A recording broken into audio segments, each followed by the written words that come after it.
بسم اللہ الرحمن الرحیم۔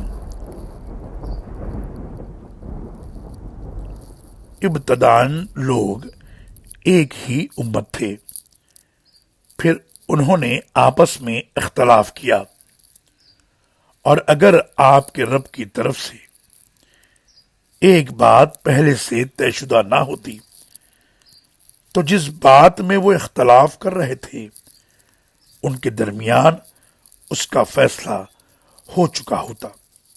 نیز کہتے ہیں کہ اس پر اس رب کی طرف سے کوئی معجزہ کیوں نہیں اتارا گیا۔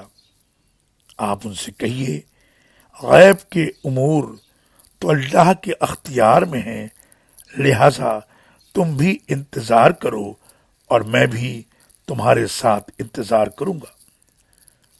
سورہ یونس آیت نمبر 19 اور 20۔ اللہ